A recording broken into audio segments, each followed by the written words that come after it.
تازہ تر پیدا کرے، آؤ مل کر انقلاب تازہ تر پیدا کرے، وہاں پر اس طرح چھا جائے کہ سب دیکھا کرے۔ آپ دیکھ رہے ہیں ARS اسلامک نیٹ ورک، جہاں ملتی ہے ایمان کو تازگی، دل کو سکون اور علم کو نئی روشنی۔ اسلامی پروگرام کی ریکارڈنگ یا لائیو کے لیے آج ہی بک کریں۔ نمبر اسکرین پر موجود ہے۔ اب اس کے بعد میں عالیہ بنت محمد شکیل محصول درجہ عالیہ ثانیہ کو دعوت دیتی ہوں جو آئے اور تقریر پیش کرے، جس کے تقریر کا عنوان ہے نور و ظلمت۔ السلام علیکم ورحمۃ اللہ وبرکاتہ۔ بسم اللہ الرحمن الرحیم۔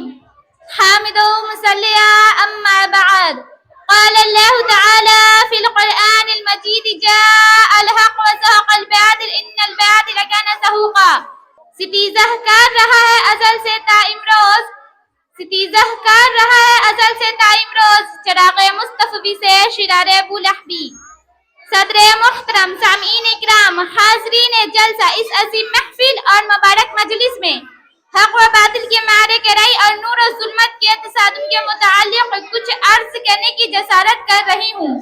جب بھی ضلالت و گمراہی عام ہونے لگتی ہے، ہر طرف صفاقی، عیاری، گردگیری پھیل جاتی ہے، تو حق کی طاقت ضلالت اور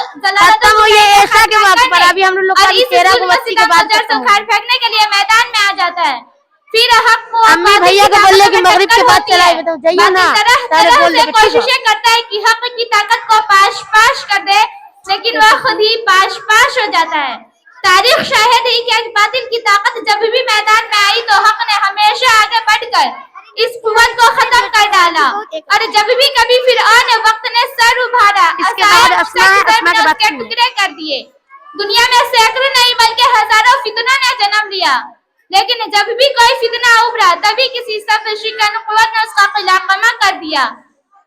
تاریخ ہمیں بتاتی ہے، واقعات اس بات کی شہادت دیتے ہیں کہ فتنہ ارتداد کو کچلنے کے لیے سیدنا ابو بکر صدیق رضی اللہ عنہ، خوارج کو ختم کرنے کے لیے علی رضی اللہ عنہ، بنی امیہ کے مظالم کو مٹانے کے لیے حضرت عمر بن عبدالعزیز رحمۃ اللہ علیہ، اخلاقی انحطاط کے اصلاح کے لیے حسن بصری رحمۃ اللہ علیہ، فتنہ خلق قرآن کو فروغ کرنے کے لیے امام احمد بن حنبل رحمۃ اللہ علیہ، فتنہ اعتزال کے لیے ابو الحسن اشعری رحمۃ اللہ علیہ، فلسفہ یونان کے الحاد کے لیے امام غزالی رحمۃ اللہ علیہ، معتزلہ کی مسیحائی کے لیے شیخ عبد القادر جیلانی رحمۃ اللہ علیہ، صلیبی لڑائیوں کے لیے نور الدین زنگی، صلاح الدین ایوبی رحمۃ اللہ علیہ، تاتاری شہنشاہوں کے قلوب کو گرمانے کے لیے جلال الدین رومی رحمۃ اللہ علیہ، شیخ شرف الدین یحییٰ منیری رحمۃ اللہ علیہ، شاہ ولی اللہ سعید احمد شہید رحمۃ اللہ علیہ۔ یہ حضرات میدان عمل میں آئے اور ان بزرگوں نے مسلمانوں میں نیا ایمان اور نئی زندگی پیدا کی۔ یہ افراد ذہنی، علمی، اخلاقی اور روحانی ہر اعتبار سے اپنے زمانے کے ممتاز ترین افراد تھے۔ جاہلیت و ضلالت کی ہر نئی ظلمت کے لیے ان کے پاس کوئی نہ کوئی ید بیضا ضرور تھا۔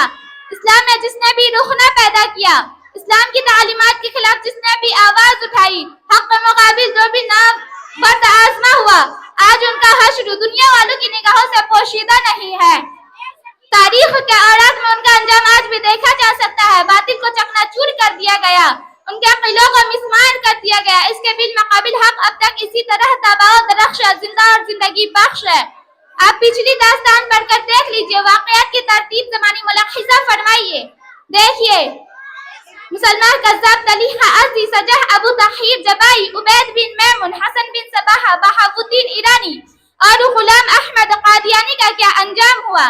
اسی طرح اسلام کی روشنی کو گل کرنے کے لیے تاتاریوں نے بے شمار مسلمانوں کو قتل کیا، ہزاروں اسلامی تصنیفات ضائع کیے، اسپین میں 13 لاکھ مسلمان جلا دیے گئے، ان کی 70 لائبریریاں تباہ کر دی گئی، قرآن کے بہت سے نسخے دریافت کر دیے گئے، اسلام کے قلب پر ہزاروں حملے ہوئے۔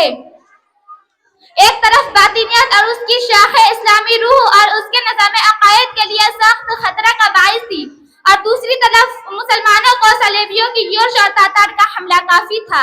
اس کا عملی قدم یہ ہے کہ کسائے گدائی لیے اقتدار کی ڈوری پر سر تسلیم خم کیے ہوئے ہے، مگر ہائے افسوس، ہم کو ان سے وفا کی ہے امید جو نہیں جانتے وفا کیا ہے۔ بنی اسرائیل نے سینکڑوں سال تک دیوار گریے سے ٹیک لگائے، آنسو کے دریا بہا دیے،